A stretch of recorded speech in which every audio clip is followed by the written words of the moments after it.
नमस्ते। बस इतना सा अगर हम समझ लेते हैं कि तेरी कृपा से सब काम हो रहा है।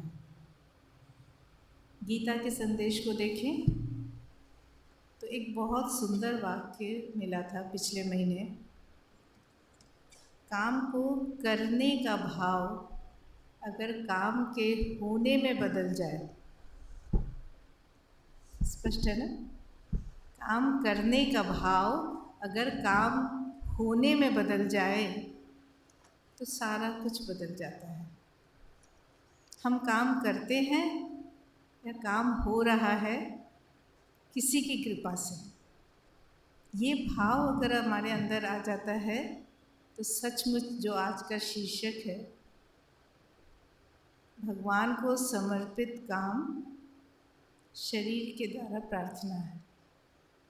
अब हम सोचते हैं या अभी तक के दर्शन कहते थे ये जड़ है, सारे दुखों का जंजाल ये शरीर है, मिट्टी का बना है, मिट्टी में मिल जाएगा।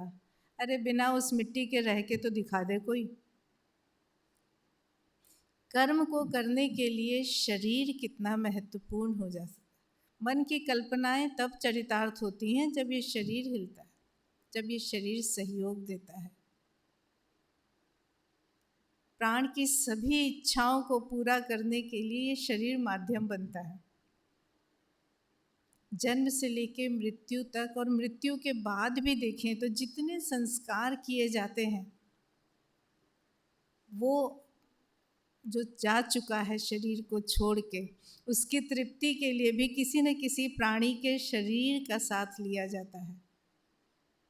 कौओं को खिलाया जा रहा है, गाय को खिलाया जा रहा है, या फिर मनुष्यों को खिलाया जा रहा है उसके प्राण की तृप्ति के लिए। यानी इसमें तो कोई संदेह नहीं कि ये शरीर बहुत ही महत्वपूर्ण है। देवताओं को भी यहाँ उतर के आना पड़ता है इस पार्थिव जीवन को जीने के लिए, अगर वो विकास करना चाहते हैं, अगर वो प्रगति करना चाहते हैं। ऐसे में इस शरीर को किस तरह से उपेक्षित किया जा सकता है? पर इस शरीर के द्वारा जो कुछ भी हो रहा है उसे हमें प्रार्थना के रूप में बदलना है। उसके अंदर भक्ति का फ्लेवर डालना है, प्रेम की बात उसमें घुसानी है, तब ये प्रार्थना हो सकती है। शरीर के द्वारा प्रार्थना, मन के द्वारा प्रार्थना, प्राण के द्वारा प्रार्थना, तो फिर शरीर कैसे पीछा रहे? शरीर के द्वारा प्रार्थना। और ये इतना ज़रूरी क्यों है? क्योंकि हम श्री अरविंद के योग पथ पर जा रहे हैं, जहाँ पूर्ण योग की बात होती है। जब पूर्णता की बात आती है तो माँ कहती हैं कर्म में पूर्णता की अभीप्सा ही आध्यात्मिक, सच्ची आध्यात्मिकता है। यानी कर्म में पूर्णता, परफेक्शन,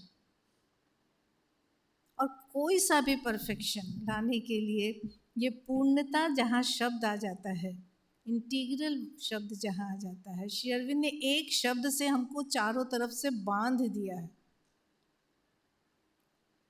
शरीर को भी पूर्णत्व की ओर ले जाने की बात मुझे नहीं पता थी कि और भी किसी ने की हो अगर तो। इस शरीर को इतना महत्व देके इसकी चेतना का वो विस्तार कि ये शरीर भी एक दिन अतिमानस को पा जाए। सुप्रामेंटल बॉडी की बात करते हैं वो। तो अगर हमको अब योग पथ पे चलना है, पूर्णत्व प्राप्त करना है, पूर्ण योग का यात्री बनना है, तो इस शरीर के हर कर्म को प्रार्थना का रूप देना होगा। इसलिए बहुत ज़रूरी है कि हम ये सोचें कि आखिर प्रार्थना क्या है। हे भगवान, तू मुझे इस परीक्षा में पास कर दे, ये प्रार्थना। हे भगवान, मेरे कार्य में मुझे सफलता दे दे, ये प्रार्थना है। हे भगवान, मैं तुझे पा जाऊं, तुझसे मिल लूं, ये भी प्रार्थना है। यानी प्रार्थना की सीढ़ियाँ चढ़ते चढ़ते हम उस पूर्णत्व की तरफ जाएंगे। उनकी अपनी लेयर्स हैं, अपने स्तर हैं, चरण हैं। प्रार्थना के बिना शायद ही कोई भी रास्ता पूरा होता है। कहीं न कहीं किसी न किसी से कोई न कोई प्रार्थना हम करते ही हैं। एक दिन भी अगर हम अपना अवलोकन करें, शायद नहीं बीतता होगा जब हम कभी किसी से कोई न कोई प्रार्थना न करते हों। कुछ नहीं तो अपने आप से कहते हैं, भाई आज ज़रा अच्छी तरह से तैयार हो जाना है, लोग आने वाले हैं। अपने से प्रार्थना की। प्रार्थना इतना महत्वपूर्ण है, ये शब्द अपने आप में इतना महत्वपूर्ण है, जो हमें सफलता के लिए, सार्थकता के लिए, पूर्णत्व की प्राप्ति के लिए अपनाना ही पड़ता है, चाहे मानसिक रूप से हो, चाहे प्राणिक स्तर पे और शारीरिक स्तर पे भी। श्री अरविंद की प्रार्थना, हमने देखा है कि माँ की तो पूरी पुस्तक ही है, उनकी डायरी प्रेयर्स एंड मेडिटेशन, उससे ही पता चल जाता है कि प्रार्थना कितना महत्वपूर्ण शब्द है। पर श्री अरविंद की एक प्रार्थना मुझे मिली जो मैं आप सबके साथ साझा करना चाहती हूँ। श्री अरविंद कहते हैं, विस्तृत हो मेरे अंदर हे वरुण, शक्तिशाली बनो मेरे अंदर हे इंद्र, हे सूर्य प्रदीप्त हो और भास्वर बनो, हे चंद्र शोभा सुषमा और मधुरिमा से भर उठो, उग्र और भयंकर बनो हे रुद्र, प्रचंड और वेगवान बनो हे मरुत, बलवान और साहसी हो हे अर्यमा, विलासी और सुखदाई बनो हे भग, कोमल कृपालु स्नेहिल और अनुरागी बनो हे मित्र, उज्ज्वल और उद्भासक हो हे उषा, हे निशे भव्य और उर्वर बनो, हे जीवन परिपूर्ण प्रस्तुत और प्रफुल्ल हो, हे मृत्यु एक सौद से दूसरे सौद तक मुझे ले चलो, इन सबको एक लय ताल में बांध दो, हे ब्रह्मणस्पति, मैं इन देवताओं का दास न बनूं, हे काली। सबकी आराधना, सबकी प्रार्थना, सबके महत्व को प्रकट कर रही है ये प्रार्थना, लेकिन अंततः मैं इनमें से किसी का भी दास न बनूं, क्योंकि ये सभी देवगण जो हैं, दिव्यता के जो स्वरूप हैं, किसी न किसी शक्ति के, किसी न किसी योग्यता के, किसी न किसी गुण का प्रतिनिधित्व करने वाले हैं। और श्री अरविंद पूर्ण योग के प्रणेता हैं, किसी एक के भी गुलाम बने तो सीमित हो जाएंगे। आगे लिखा गया है, मातृवाणी से है ये, कि श्री अरविंद काली को बड़ी मुक्तिदायिनी शक्ति मानते थे, जो तुम्हें लगन के साथ प्रगति करने की ओर प्रवृत्त करती है, और तुम्हारे अंदर ऐसा कोई बंधन नहीं छोड़ती जो तुम्हें प्रगति से रोके। देवताओं की भी गुलामी नहीं चाहिए, यानी स्वतंत्रता माने कहा है वो आवश्यक परिस्थिति है जिसमें हम प्रगति करते हैं। कर्म में अगर प्रार्थना का पुट डालना है तो शरीर की चेतना में वो उत्कर्ष लाना होगा, वो विकास लाना होगा जो कि शरीर को उस प्रार्थना के योग्य बनाए। और उसके लिए अभी जो हमने भजन सुना, ये बात याद रखनी होगी कि जो कुछ भी हम करते हैं तेरे लिए करते हैं, तेरी प्रेरणा से करते हैं, तेरे द्वारा करते हैं और तेरे लिए ही करते हैं। जो शीर्षक है उसमें यही है, भगवान को समर्पित कर्म शरीर की प्रार्थना है। तो शरीर के द्वारा हर किया गया कर्म हमें प्रार्थना के रूप में लाना है। और इसके लिए एक वंदना जो श्री माँ की है, उन्होंने लिखा है, ओम परम प्रभु, इन कोशिकाओं को अधिकार में ले लो, इस मस्तिष्क को अधिकार में ले लो, इन स्नायुओं को अधिकार में ले लो, इस शरीर को अधिकार में ले लो, इस पदार्थ को अधिकार में ले लो, इन परमाणुओं को अधिकार में ले लो। ओम परम प्रभु अपनी गरिमा को अभिव्यक्त करो, यानी इसके द्वारा स्वयं को प्रकट करो। हमारे द्वारा किया गया हमारे शरीर के हर क्रियाशीलता में, सक्रियता में ईश्वरीय गरिमा दिखाई देनी चाहिए। और ऐसा कब होगा? जब शरीर अपनी सीमितता को, अपनी लिमिटेशंस को पार कर सकेगा। हर चेतना में, हमारे हर सेल्स के अंदर दिव्यता का स्पर्श हो जाएगा। तो शरीर के द्वारा किया गया हर कर्म, यानी हमारे शरीर का हर अंग, हर भाग, एक छोटा छोटा सा कण भी ईश्वर मैं हूँ करते समय उसका भाव यही हो कि जो भी करने जा रहा है वो ईश्वरीय प्रेरणा से कर रहा है। किसी ने माँ से पूछा था, जब भी हम कोई कर्म करने की सोचते हैं, हमें कैसे पता चले कि ये भगवान से भेजी गई तरंग है?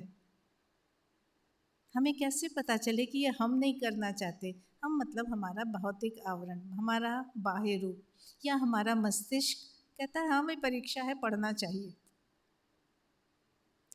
जब तक हम उस स्तर पे रहते हैं, सांसारिकता की सीमितता में रहते हैं।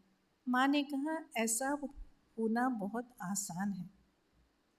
तुम्हें पता अगर नहीं चलता, उसका सिर्फ एक ही कारण है कि तुम पता करना चाहते नहीं, तुम्हारे अंदर वो अभीप्सा नहीं है। अगर इसको स्पष्ट करूँ, साधारण उसमें और सरल करना चाहूँ, इसका मतलब कि तुम्हारे अंदर जो भी प्रेरणा आ रही है, चाहे वो मन से हो, चाहे प्राण से हो, चाहे शरीर की अपनी इच्छा हो, वो कहीं ना कहीं चैत्य से जुड़ी हुई नहीं है। तब उन्होंने पूछा तो फिर चैत्य से कैसे संपर्क करें, कैसे पाए सब कि वो ही हमें आदेश दे? तब माँ कहती हैं सिर्फ प्रार्थना, अभीप्सा और एकाग्रता। अब क्रम में एकाग्रता सबसे बाद में है, लेकिन मैं सबसे पहले एकाग्रता को ले रही हूँ।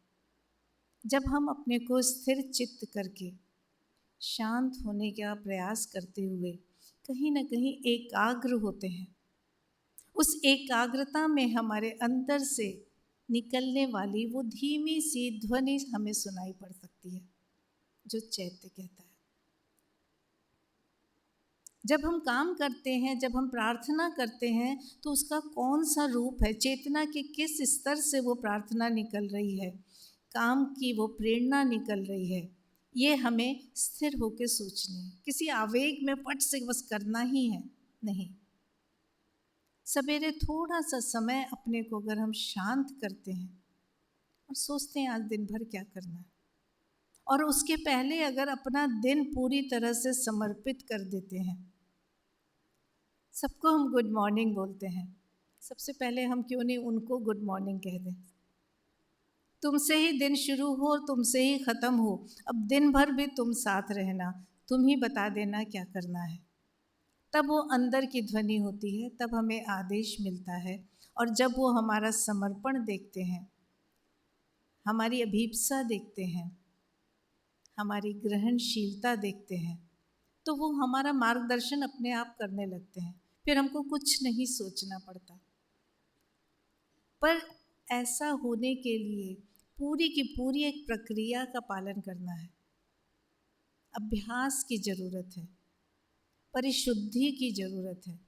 शरीर की अपनी कामनाएं, प्राण की अपनी इच्छाएं, मन के अपने तर्क, सारा मिलके इतना कोलाहल होता है कि वो अंदर वाली आवाज़ हमको सुनाई नहीं देती।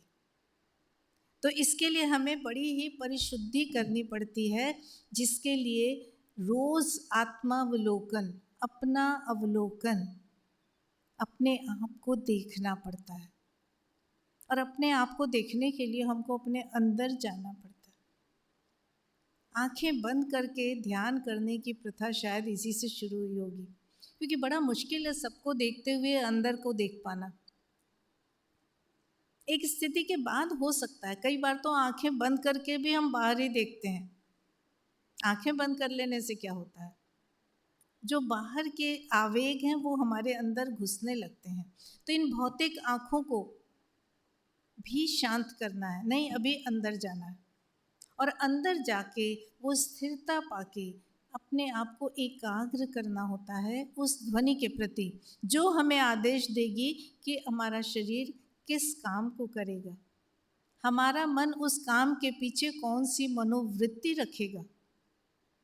इसलिए माँ कहती हैं ज़्यादातर हम मंदिर में जाते हैं, प्रार्थना करते हैं, उस प्रार्थना में कुछ मांगते हैं। क्यों नहीं हम कभी सोचते कि हम भगवान को कुछ दे के जाएं। आज हम फूल चढ़ाते हैं, प्रसाद चढ़ाते हैं, वो भी वापस ले आते हैं। प्रसाद क्या चढ़ेगा ये भी हम अपनी इच्छा अनुसार तय करते हैं। हमने कभी सोचा कि भगवान हमसे क्या चाहते हैं? और मुझे नहीं लगता भगवान लड्डू पेड़ा चाहते हैं। फूल तो उन्होंने ही उगाए हैं, उन्हीं के उगाए हुए फूलों को हम उन्हें दे के बड़ा खुश हो जाते हैं। रोज पूजा पाठ करते हैं, जो बलि दी जाती थी मूक जानवरों को, असहाय जानवरों को ले जाके हम चढ़ा देते हैं। क्यों नहीं हम अपना सर काट के उनको देते हैं? ये सर काटने का मतलब जरूरी नहीं कि ये भौतिक गर्दन से सिर को अलग करना है। सर के अंदर हमारा अहंकार छिपा है, हम क्यों नहीं उससे दे देते हैं? जब वो अहंकार दे के हम प्रार्थना करते हैं तब असल में वो प्रार्थना प्रार्थना बनती है, उसके अंदर वो विनम्रता होती है।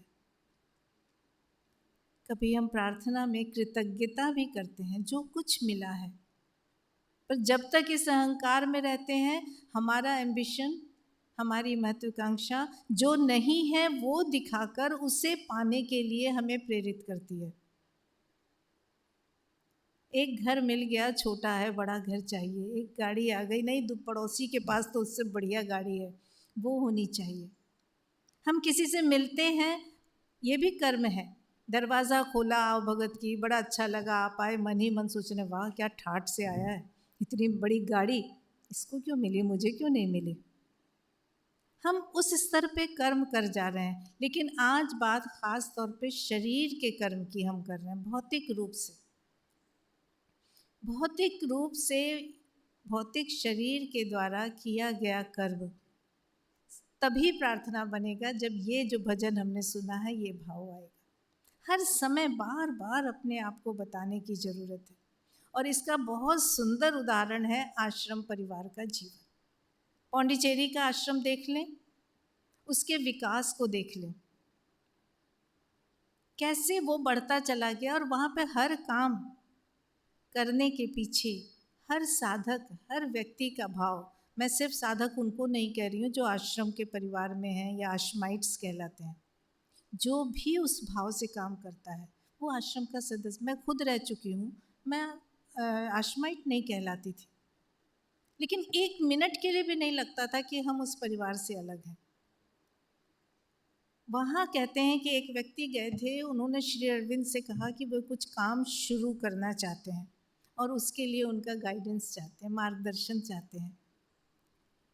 पढ़ने में समय लगेगा, अपने ही शब्दों में बता दूं, पर ये एक पुस्तक है पतली सी, कर्म, इसका अंग्रेजी भी है, वर्क। बहुत सुंदर ढंग से उन्होंने बताया। श्री अरविंद कितने सहज रूप से बताते थे जो हमें बड़े कठिन लगते हैं। वो कहते हैं देखो, काम करने के दो तरीके हैं, एक है भारतीय तरीका और दूसरा है यूरोपियन तरीका। भारतीय रूप से जब हम करते हैं तो हमारे यहाँ वट वृक्ष का एक छोटा सा बीज धरती में डाल दिया जाता है, फिर वो एक वृक्ष बनता है, फिर उसकी शाखाएं फैलती हैं, फिर वो पूरा एक वट वन बन जाता है, एक बगीचा बन जाता है, उपवन बन जाता है, जिसमें चारों तरफ वो वट वृक्ष फैला है। हर शाखा में एक एक निकलता है और समय के साथ, परिस्थिति के साथ, आवश्यकता के अनुसार कदम उठाए जाते हैं। यूरोपियन तरीका जो है, पश्चिमी देशों का जो तरीका है या मस्तिष्क का जो तरीका है, वो बाकायदा एक योजना बनाते हैं, जो हमारी सरकार आजकल करती है। पंचवर्षीय योजनाएं बनती हैं जो शतक वर्ष भी पूरा हो जाए तो पूरी नहीं होती। वो कहते हैं वहाँ पे सब कुछ पहले से कल्पना कर ली जाती कि इसके बाद ये होगा, फिर ये होगा, फिर ऐसी ज़रूरत होगी। बहुत अच्छा लगता है बड़ा सिस्टमेटिक लगता है, लेकिन ये मानव मस्तिष्क, मन, हमारा जो भौतिक मस्तिष्क है वो कितना जानता ही है, कितना सीमित है। वो बाहर बाहर से काम करता है, अंदर की गहराई का उसमें अभाव होता है, ऊपर की ऊंचाई का उसमें अभाव होता है। तो कर्म करने का जो तरीका है, फिर वो उदाहरण देते हैं, फिर पूरा उस आर्टिकल है इसमें, आप लोग पढ़ सकते हैं कि कैसे आश्रम बना, कितने कम लोग थे, श्री अरविंद की क्या अवस्था थी। 5 लोगों में एक तौलिया होता था, सबसे बाद में नहाते थे, उसी भीगे तौलिए से बदन पोंछते थे। फिर माँ का आगमन होता है, चीज़ों का रूप बदलता है, परिष्कृत होता है, वो ऐसा लगता है जैसे लक्ष्मी का आगमन हो गया हो। फिर लोगों में सांस्कृतिक रूप से, आंतरिक रूप से एक विकास का रास्ता आता है। श्री माँ खुद श्री अरविंद के चरणों में बैठती हैं और उन्हें बताती हैं कि कैसे गुरु के सामने बैठना चाहिए, या श्री अरविंद कहाँ हैं ये उनको संकेत करती हैं। और फिर धीरे धीरे लोगों का विकास होने लगता है। क्यों होता है? क्योंकि पहली दृष्टि खुलती है श्री अरविंद के प्रति। अभी तक उनके लिए श्री अरविंद का वो भौतिक व्यक्तित्व था, बड़े अच्छे कवि हैं, बहुत अच्छा लिखते हैं, कितने विनम्र हैं, हमें कितना प्यार करते हैं।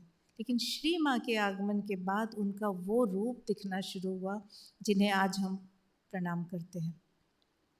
कर्मों का एक तरीका, फिर वो एक एक अगर हम डिपार्टमेंट्स को देखते जाएं कि किस तरह से विकसित होते गए, उतने विस्तार में नहीं जाऊंगी, लेकिन हर डिपार्टमेंट की अगर कहानी हम जानें, कितना भी बड़ा विभाग हो, कितने भी ज़्यादा विभाग खुलते गए, अनावश्यक रूप से कोई नहीं खुले, आवश्यकता अनुसार हर काम किया गया, कोई रिजिडिटी नहीं, कोई रूढ़ता नहीं, उसमें कोई कठोरता नहीं नियम की। माँ तो नियम बनाने में विश्वास ही नहीं करती थी, लेकिन हर कर्म के पीछे लोगों का भाव ये था कि हम तो माँ के लिए कर रहे हैं। अब वो कहती है एक बड़ा आसान तरीका है अपने शरीर को उस चेतना से भर उठने का कि तुम्हारा कर्म जो है प्रार्थना बन जाए। तुम कल्पना करो कि मैं तुम्हारे सामने खड़ी हूँ। चीज़ें कठिन होती हैं, हम दुविधा में पड़ते हैं, मस्तिष्क हमें डरा देता है, प्राण भी भयभीत हो जाता है, फिर शरीर हिम्मत छोड़ बैठता है, काम नहीं करता। पर हम ये सोचें कि सामने माँ खड़ी है, माँ है तो फिर कर ही देंगे, फिर तो हो ही जाएगी, फिर तो माँ ही प्रेरणा देंगी, माँ ही रास्ता खोलेंगी, माँ ही शक्ति देंगी। इसके साथ साथ हमारी चेतना पे क्या असर पड़ता है? माँ सामने उपस्थित हैं, क्या हम हर काम उनके सामने कर सकते हैं? हमारे कामों के पीछे छुपा हमारा भाव, हमारी मनोवृत्ति अपने आप परिष्कृत हो जाती है। जो मैंने कहानी सुनाई थी कि कृष्ण आ गए, भाई अब तेरे साथ रहूँगा, भक्त बड़ा खुश, लेकिन उसके बाद दुकान जाने का समय है। कृष्ण ने कहा कोई बात नहीं, मैं भी तेरे साथ चलता हूँ। दुकान पे गए, गद्दी पे बैठूँ कैसे? कृष्ण यहाँ है और मैं गद्दी पे बैठूँ? चलो भाई कृष्ण को बैठा दिया, लेकिन अब बिक्री कैसे करूँ सामानों की? 500 की साड़ी को 800 का बताना है, वो भी एहसान दिखा कि 1000 की है जी, तुमको 500 का दे रहा हूँ। कृष्ण के सामने कैसे करूँ? मन का परिष्कार हो रहा है, प्राण वहाँ पे कमज़ोर हो रहा है, जो कि लाभ पाने के लिए हमेशा जिद करता है, और शरीर तो फिर वही करता है।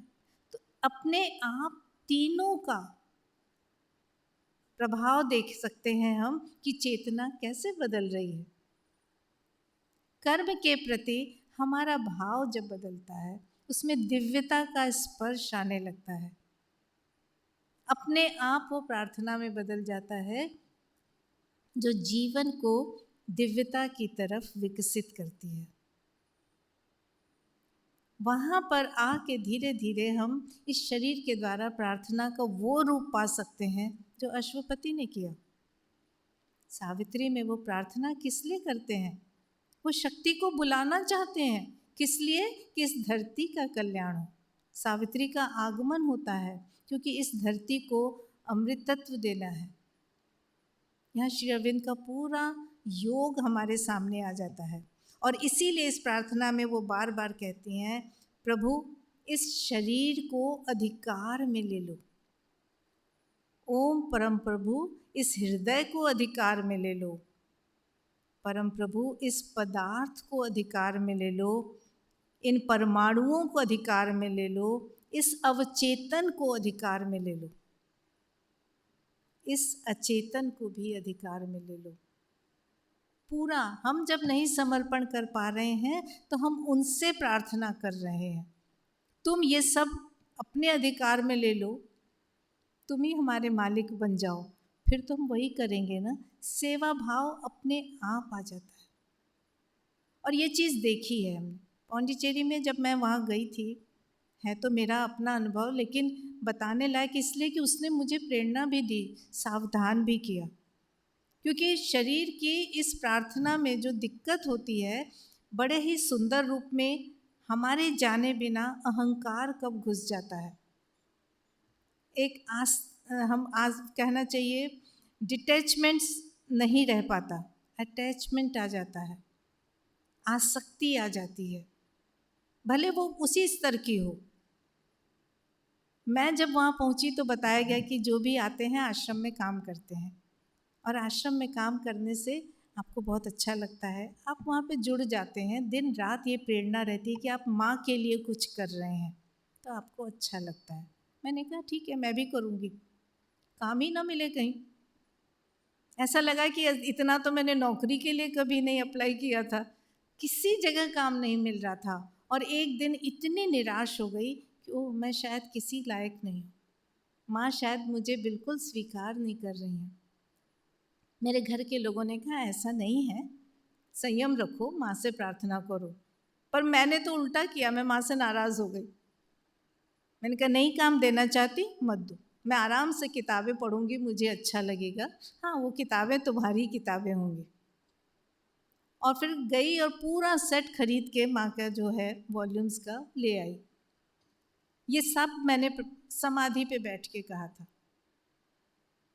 क्योंकि वहीं पे मेरे साथ ये बात हुई थी कि एक दीदी थी, वो कुछ एक बर्तन था पीतल का, उसे चमका रही थी, जिसमें मिट्टी डाल के अगरबत्ती लगाई जाती थी समाधि के चारों ओर। मैंने देखा, मैंने कहा कि आपकी तबीयत ठीक नहीं लग रही, दीजिए ना, मैं कर देती हूँ। उन्होंने एकदम से जैसे प्रतिक्रिया, नहीं नहीं, ये काम मुझे माँ ने दिया है, माँ का काम मैं करूँगी। तो मैं तो बाहर के इस अहंकार को अच्छी तरह जानती थी, खुद उसी में थी, तो मैंने 1 मिनट में पहचान लिया, वो मेरे और इनमें कोई ज़्यादा फर्क नहीं है। ठीक है, मैंने तो इसलिए कहा था कि इनको तकलीफ है, पर फिर लगा कि नहीं, मैं क्यों ऐसे दिख रही हूँ, माँ के काम से इतना प्यार कर रही हैं।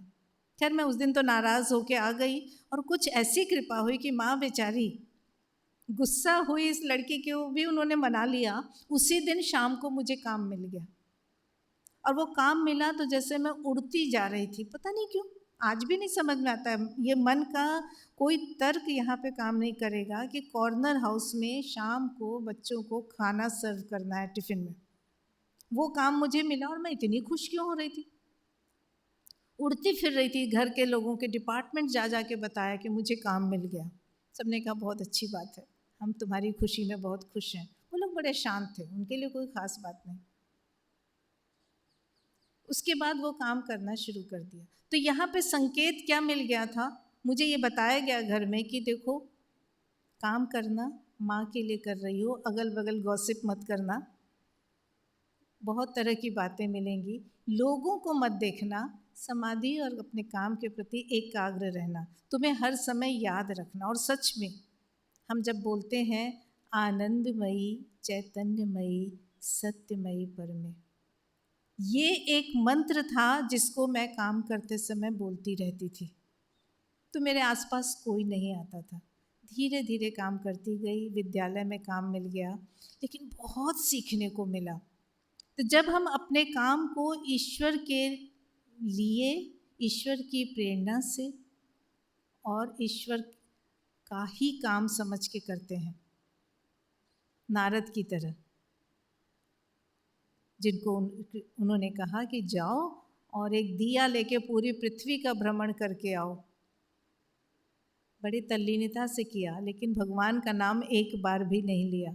भगवान ने पूछा तुमने कितनी बार मुझे याद किया, क्योंकि नारद को शिकायत थी कि उन्होंने अपना सबसे प्यारा भक्त एक किसान को बताया था जो कि 3 बार उन्हें याद करता था, सवेरे उठ के, काम से घर में लौट के, भोजन करते समय और रात में सोते समय। तो नारद को बहुत बुरा लगा था, मैं सारा दिन नारायण नारायण करता हूँ और सबसे प्रिय भक्त इनका वो है।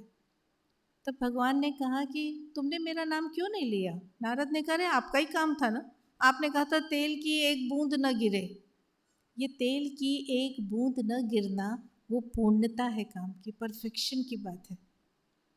तो मैं तो इसी चक्कर में घूम रहा था कि आपका काम परफेक्टली होना चाहिए, तो आपका नाम कब लेता? भगवान मुस्कुराए और कहा वो जो किसान है ना वो भी मेरा ही काम करता है, पर फिर भी वो मुझे दिन में 3 बार याद करता है। हमें अपने काम को भगवान का काम मान के करना है, लेकिन काम करते समय उन्हें याद करना है, उन्हें ऑफर करना है। काम होने के बाद उन्हें धन्यवाद करना है, कृतज्ञता दिखानी है और फिर उसको याद करते चलना है। यानी अपना पूरा दिन अपने शरीर की हर क्रिया, अपने शरीर की हर सेल के अंदर भगवान का स्मरण होना चाहिए, तब तो हमारा काम प्रार्थना बन जाता है। और इसके लिए हमें ये शुद्धि लानी पड़ती है, क्योंकि अहंकार तो ऐसे ही आ जाता है, जैसे मैंने भी बताया। याद रखना होगा कि काम से भी अटैचमेंट नहीं, मैं कर रही हूँ ये भाव नहीं, काम हो रहा है, उनके द्वारा हो रहा है। तारा दी यहाँ पे अक्सर हम लोगों को आगे बढ़ाती हैं, उनके कभी कभी आते हैं एक एक वाक्य जो मेरे लिए मील का पत्थर बन जाते हैं। वो मुझे कहती हैं तुम्हारा काम कोई मांगे ना तो दे देना, अटैचमेंट मत रखना। कोई भी काम, चाहे वो तुम्हारी पत्रिका का काम हो, चाहे तुम्हारे बच्चों को पढ़ाने की क्लास हो, चाहे कोई भी। तो मैंने कहा फिर मैं यहाँ क्या करूँगी, सबको अपनी सुरक्षा चाहिए। हम कितने इनसिक्योर हो जाते हैं जरा जरा सी बात पे। वो कहती हैं तुम्हारे लिए बहुत काम है मेरे पास। अब इसको हम किस दृष्टि से लें, क्योंकि अगर उन्होंने आपको अपना यंत्र बना लिया है उसके बाद हमारी कोई चिंता नहीं। तो काम के पीछे हमारा भाव, हमारी मनोवृत्ति होनी चाहिए कि हम सिर्फ एक यंत्र हैं और उन्होंने अपना यंत्र हमें चुना है, इसके लिए कृतज्ञता होनी चाहिए, धन्यवाद का भाव होना चाहिए। और ये तभी हो सकता है जब हम समर्पण कर पाएंगे। अभिप्सा हमारे अंदर होनी चाहिए कि हे भगवान मैं तेरे लिए काम करूं, हे भगवान मैं तेरा यंत्र बनूं। और अगर इस मनोवृत्ति के साथ चलें तो सच में भगवान का यंत्र क्या, दुनिया हमको भगवान समझने लगती है। किसी दयावान डॉक्टर को देख लीजिए, किसी दयालु व्यक्ति को देख लीजिए। मैं तो ऐसी बहुत सारी कहानियाँ सुना चुकी हूँ। बच्चा है, नंगे पैर चल रहा है, लोगों को कुछ फूल बेच बेच के गुजारा कर रहा है। एक सेठ जी मिले, उसको दे दिया, ले लो ना सेठ जी ये फूल ले लो, सुबह से कुछ नहीं खाया है। सेठ जी ने उसको अच्छी तरह देखा, फूल ले लिया। दूसरे दिन वो फिर वहाँ गए, वो बड़ा खुश हुआ कि अच्छा कल लिया था आज भी लेंगे। सेठ जी ने फूल लिया, फिर उसको बुला के कहा यहाँ आओ तुम्हारे लिए कुछ है। एक पैकेट निकाला, कहा इसको तुम ले लो, खोलो देखो इसमें क्या है। उसने खोला, देखा जूते थे। सेठ जी ने देख लिया था कि इस धूप में वो बच्चा चल रहा है और उसके पैरों में जूते नहीं हैं, उसके पैर जल रहे होंगे। बच्चा इतना खुश हुआ, उसने कहा आपको क्या भगवान ने भेजा है या आप भगवान हो? उनका नहीं नहीं मैं कहाँ भगवान हूँ। कि नहीं मैंने तो भगवान से प्रार्थना की थी भगवान मुझे एक जूते तो दिला दे, कितना पैर जलता है मेरा। एक जूते देने से एक बच्चे ने आपको भगवान बना दिया। जब हम भगवान दुनिया की नज़र में बन सकते हैं तो भगवान का यंत्र बनने की प्रेरणा हम क्यों न लें। तो शरीर को ईश्वर का यंत्र बनाने की चेतना भरनी होगी हमको। कुछ भी करें, कोई भी काम करें, ये भाव शरीर के अंदर मन के द्वारा स्थापित होना चाहिए। कोई भी काम छोटा नहीं होता, कोई भी काम बड़ा नहीं होता। कोई भी काम व्यर्थ नहीं होता। सही समय, सही जगह, सही मनोवृत्ति से किया गया कर्म है, वो हमें उस स्थान पे पहुंचाता है जहाँ वो शरीर की प्रार्थना बन जाए।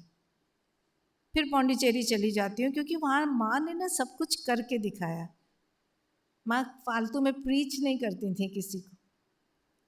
नीरोद बरन जो श्री अरविंद के इतने क्लोज, नीरोदा हम लोग कहते थे, डॉक्टर थे और उन्हें गोडाउन देखने को कह दिया गया, काठ का, वुडन गोडाउन। कहा कि जाओ और उसके ज़रा स्टॉक वगैरह देखो, उसकी देखभाल करो। इतना बड़ा डॉक्टर लगा अंदर, मैं ये, लेकिन किया और करते करते वो समय आ गया जब वो श्री अरविंद के निकटस्थ हो गए, उनकी सेवा में दिन रात रहने लगे। एक और दादा थे, नाम भूल रही हूँ, बंगाली दादा थे, ऐसे ही घूमा करते थे नदी किनारे और आके अपने अनुभव कभी माँ को सुनाया। माँ ने कहा तुम आज से चिकित्सा करना शुरू कर दो। उनका मैं चिकित्सा, मैं डॉक्टर थोड़ी हूँ। कहा नहीं करो। और कैसे वो प्रेरणा बनती चली गई, उन्होंने होम्योपैथी पढ़ना शुरू किया। और जब मैं पौंडीचेरी पहुँची थी, मैं तो बहुत बाद में पहुँची हूँ, करीब 86 से जाना शुरू हुआ था, मेरा परिचय उनसे हुआ। वो होम्योपैथी के डॉक्टर हैं और ऐसा गजब का उनका असर होता था। कोई भी दवाई देते थे, माँ तुम ही ठीक होए जावे, तुम ठीक हो जाओगी, माँ तो तुम्हें ठीक कर देंगी, माँ मैं दवाई दे रहा हूँ। ये वाक्य थे उनके। दवाई देते थे, दवाई सोचते थे, हमारी प्रार्थना सुनते थे, कष्ट सुनते थे, हर समय माँ माँ माँ। तो जब हम माँ को भर लेंगे, जब हम भगवान को अपनी ज़बान में, अपने मन में, अपने प्राण में और शरीर में और शरीर के हर सेल के अंदर, तब हमारा काम जो है वो प्रार्थना बनेगा। प्रार्थना का मतलब ही होता है उससे जुड़ना जिस पर हमें विश्वास है। हम किससे प्रार्थना करते हैं? जिससे हमें उम्मीद होती है कि वो पूरा करेगा, वो कर सकता है और वो हमें चाहता है, हमें प्यार करता है, जिससे हमें पूरी आस्था और विश्वास है। तो सबसे ज़रूरी ये है कि हम अपना पहले तो समर्पण करते हैं, एकाग्र होते हैं, आस्था रखते हैं और काम उनके लिए करते हैं, उनके द्वारा करते हैं। अपने आप को अहंकार से बचाने की कोशिश करते हैं। और ये भौतिक दृष्टि से ही, पहले हमें इस भौतिकता को ही रूपांतरित करना है। माँ कहती हैं, ख़ासतौर पर उन्होंने रसोई में जब वहाँ पे डाइनिंग हॉल बना, उस समय के लोगों को कुछ बातें कही थी और तब ये वाक्य बोला था कि काम की पूर्णता के लिए अभीप्सा होना ही सच्ची आध्यात्मिकता है। और दूसरी बात ये बोली थी कि सही मनोवृत्ति के साथ भगवान को समर्पित कार्य शरीर के द्वारा प्रार्थना है। ये एक एक वाक्य है जो उनके रास्ते पे चलने के हमको रास्ता दिखाते हैं। और हर चीज़ के लिए हमें कितना सजग सतर्क होना है, सचेतन होना है, ये वो ऐसे सिखाती थी। एक बार कोई वहाँ के जो दादा थे, डाइनिंग हॉल का जो उस समय कार्यभार संभाल रहे थे, जब वो पहुँचे माँ के पास तो माँ ने कहा क्या बात है, आजकल तुम्हारे वहाँ पे डिपार्टमेंट में बर्तनों को बहुत बेतरतीब ढंग से फेंका जा रहा है क्या? उनका ध्यान नहीं रखते हो? सजा के संवार के ठीक से नहीं रखा जाता है? तो उन्होंने कहा हाँ माँ, लेकिन आपको कैसे पता? माँ ने कहा वो बर्तन मेरे पास आए थे, उन्होंने शिकायत की थी। फिर आगे जिसने भी आर्टिकल लिखा था वो कहते हैं हमारे यहाँ जो बुज़ुर्ग महिलाएं थीं वो कैसे आने वाली पीढ़ी को समझाती थीं, सुरुचिपूर्वक रखो, ठीक से रखो, काम करते समय बर्तन की आवाज़ ना आए। जो ज़्यादा खटर पटर करते हैं लोग। और भी किसी को माँ का एक था, साधिका से कहा था कि उसने कहा कि मैं रात भर सो नहीं पाती हूँ, नींद नहीं आती। तो माँ ने थोड़ी देर ध्यान किया और कहा कि रात में सोते समय अपनी रसोई साफ़ करके सोती हो, बर्तनों को ठीक से धो के रखती हो? कहती नहीं माँ, रात बहुत हो जाती है, मैं सुबह उठ के बर्तन धोती हूँ।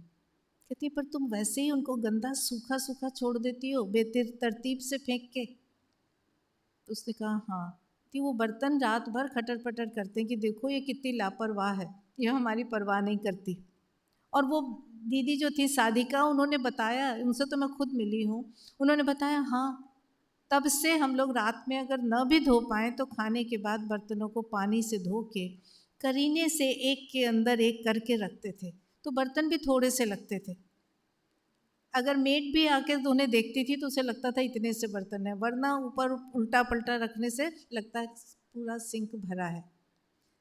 इसलिए माँ बहुत सावधान करती हैं कि भौतिक वस्तुओं का प्रयोग करना है जिसमें हमारा शरीर भी आ जाता है, तो उसकी बहुत कदर होनी चाहिए, उसके साथ बहुत प्रेम और सावधानी से काम करना चाहिए। अगर तुम इन भौतिक वस्तुओं को महत्व नहीं देते, उनका ख्याल नहीं रखते, उनके प्रति संवेदनशील नहीं हो, तो तुम्हें उन्हें प्रयोग करने का कोई हक नहीं। अपने कपड़े कैसे रख रहे हैं, अपना घर कैसे रख रहे हैं, अपनी वस्तुओं को कैसे रख रहे हैं, ये देखने में सुनने में बातें बड़ी छोटी छोटी सी हैं। हर माँ अपने बच्ची को डांटती है, कबर्ड का क्या हाल है, कपड़े क्यों फैलाए हैं। लेकिन अगर ये चीज़ हमारे स्वभाव में आती है तो धीरे धीरे वो हमारे अंदर तक जाती है, फिर हम बेतरतीबी कहीं भी नहीं करते, चाहे वो भौतिक स्तर पे हो चाहे मानसिक स्तर पे हो।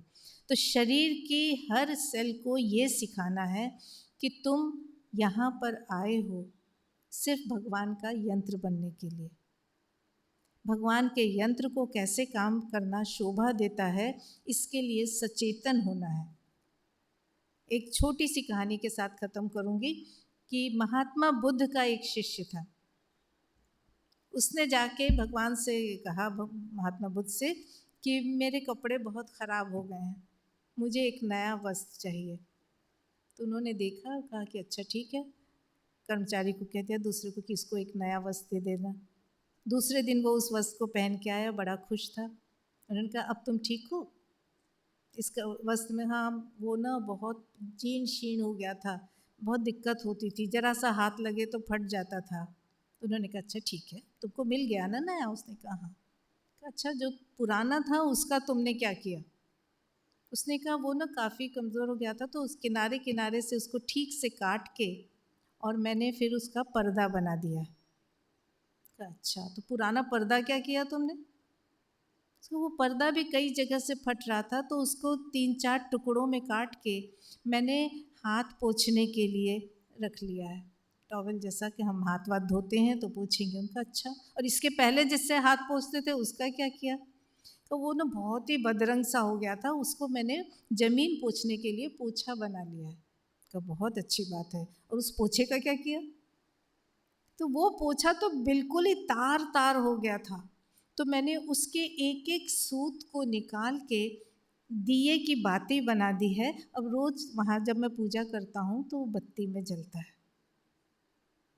पूरा क्रम बता रहा है कि हर चीज़ का कितना ध्यान रखा गया है। महात्मा बुद्ध बहुत खुश हुए, उन्होंने कहा तुम सचमुच में एक और नया वस्त्र पाने की योग्यता रखते हो। तो जब हमें आगे कुछ भी पाना है, पाने के लिए धन्यवाद कहना तो बड़ा आसान होता है, प्रार्थना के बाद मिल गया जी थैंक यू, हम बच्चे को भी सिखा देते हैं। लेकिन जो पहले मिला था उसका हमने अंत तक क्या किया, कैसे उसकी सावधानी रखी, कैसे उसके मूल्य को जांचा, ये हमें देखना है। हमारी दृष्टि होनी चाहिए कि जो नहीं है वो देखते हैं, जो मिल गया उसके प्रति भी उतनी ही कृतज्ञता हो। ऐसे जब हम इस भाव से, इस चेतना से काम करते हैं तो शरीर के साथ बाध्य हो जाता है हमारा मन और प्राण कि वो भी रूपांतरित होता है। तब शरीर की अपनी चेतना इतनी विकसित हो जाती है कि मन के और प्राण के फालतू के शोर को, ऑर्डर को, आदेश को वो नहीं सुनता, फिर वो अपना नुकसान नहीं करता। तो इसलिए शरीर का काम प्रार्थना बन सके, भगवान को अर्पित हो सके, हमें शरीर की चेतना में विकास करना होगा। धन्यवाद।